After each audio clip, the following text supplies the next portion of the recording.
একটু দেখে তারপরে ঘুরাবেন। কই দেখছেন?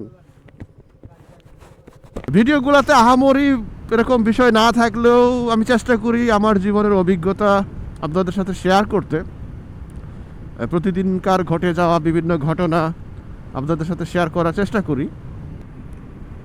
Hello friends, welcome to my daily blog পথের পেছালি। আশা করি সবাই ভালো আছেন। আপনাদের দোয়া নিয়ে আমিও ভালো আছি, কিন্তু এই ঠান্ডার কারণে অবস্থা প্রায় যায়। আসলে এতদিন ছুটি কাটানোর পরে আজকে প্রথমবারের মতো অফিস যাচ্ছি। 2026 সালের আজকে হবে আমার প্রথম অফিস। 25 সালে ছুটিতে গিয়েছি, 26 সালে আবার অফিসে ফিরছি, করলে 1 বছর।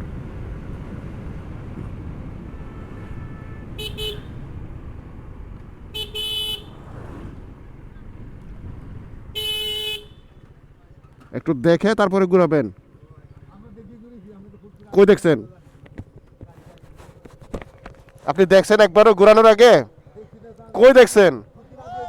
ফুসকি পারলে তো হবে না ভাই, দেখতে হবে। বাজ্যা গেলে তো করার কিছু থাকে না, অ্যাক্সিডেন্ট হলে তো করার কিছু থাকবে না।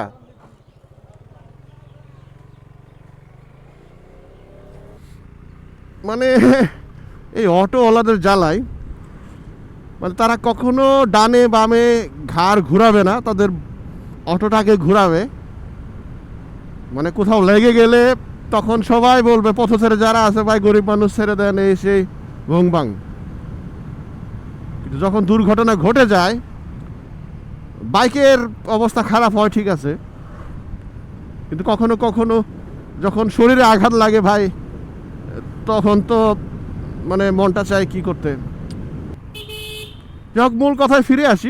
একটা লম্বা ছুটি কাটানোর পরে আবার অফিসে ফিরছি। সেটা আজকের আলোচ্য বিষয় না।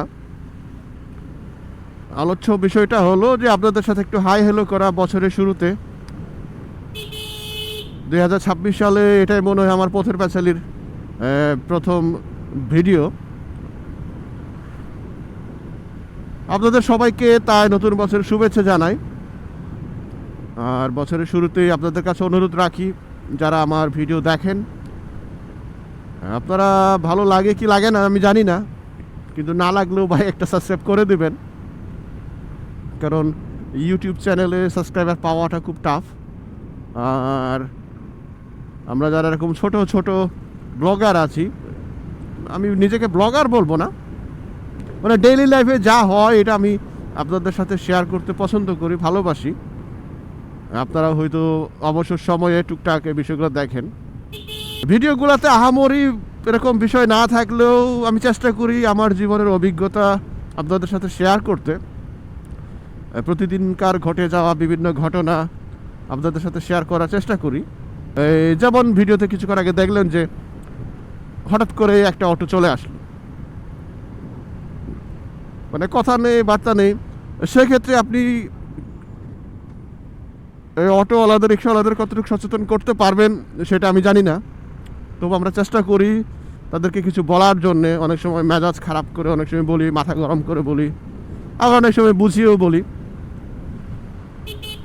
অন্যদের সতর্ক করার থেকে সবথেকে বড় যে বিষয়টা, এটা হলো নিজের সচেতনতা বা আত্মসচেতনতা।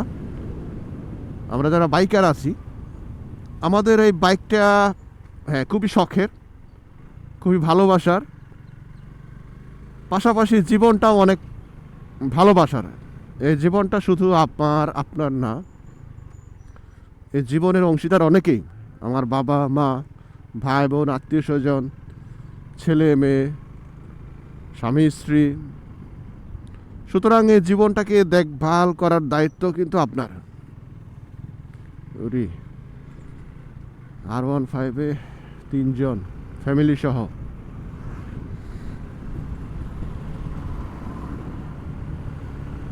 আচ্ছা, যা হোক, বলার কিচ্ছু নাই, করার কিচ্ছু নাই। প্রয়োজন কোনো আইন মানে না।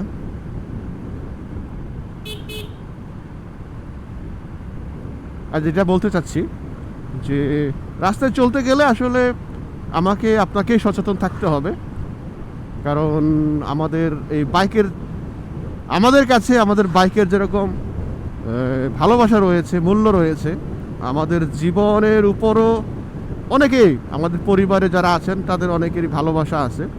সুতরাং এই জীবনটাকে রক্ষা করার দায়িত্ব আমার আপনার। সুতরাং যখন বাইক রাইড করবো আমরা রাস্তায়, অবশ্যই দেখে শুনে নিয়ন্ত্রিত গতিতে আমাদের বাইকগুলো যাতে আমরা রাইড করি। দুর্ঘটনা কখনো বলে কয়ে আসে না, আর এর জন্য সবসময় সতর্ক থাকাটা জরুরি। আমি ঠিক তো আরেকজন বেঠিক, আরেকজন ঠিক তো আমি বেঠিক, এগুলার কারণেই মূলত দুর্ঘটনাগুলো ঘটে। আর যেটা বলতেছিলাম যে দীর্ঘ ছুটির পরে আজকেই প্রথম অফিস যাচ্ছি। সুতরাং সবার কাছে দোয়া, আশীর্বাদ, প্রার্থনা যাচনা করি যাতে করে আবার সুন্দরভাবে, সুন্দর মন মানসিকতা নিয়ে কাজে অংশগ্রহণ করতে পারি। কারণ লম্বা একটা ছুটি কাটানোর পরে আসলে ডেস্কে বসে মনটাকে আবার আগের জায়গায় নিয়ে আসা একটু কঠিনই হয়ে পড়ে। কারণ মোটামুটি একটা লম্বা ছুটির পরে আমাদের ব্রেন, আমাদের শরীর ওই ছুটির যে রুটিন ছিল সেটাতে অভ্যস্ত হয়ে গিয়েছে। আবার এই রোবোটিক জীবনে, ডিসিপ্লিন জীবনে ফিরে আসতে একটু সময় লাগবে। আর এরই মধ্যে যে বৈরী আবহাওয়া, সেটাও কিন্তু আমাদের কাজকে, আমাদের চিন্তা চেতনাকে, আমাদের চলাফেরাকে অনেকখানি বাধাগ্রস্ত করবে। এসব মিলিয়ে যাতে ভালো থাকতে পারি, আমিও চাই আপনারাও ভালো থাকবেন। আজকের এই ভিডিও এখানে শেষ করতে চাচ্ছি। তার আগে আপনাদের ধন্যবাদ জানাই, আবারও নতুন বছরের শুভেচ্ছা জানাই। আর সকল বাইকার ভাই বোনদের অনুরোধ থাকবে, যখনই কোথাও বেরোবেন অবশ্যই একটা সার্টিফাইড বা ভালো মানের একটা হেলমেট পরিধান করে আপনার বাইকে উঠবেন। আপনার সাথে কেউ যদি পিলিয়ন হিসেবে আপনার বাইকে ওঠে, তার হেলমেটটাকেও ইনশিওর করবেন যাতে করে আপনি এবং আপনার পিলিয়ন দুজনে নিরাপদে আপনাদের গন্তব্যে পৌঁছাতে পারেন। সেই অনুরোধ জানিয়ে, সেই শুভকামনা জানিয়ে আজকের মতো এখানে শেষ করছি। ভালো থাকবেন।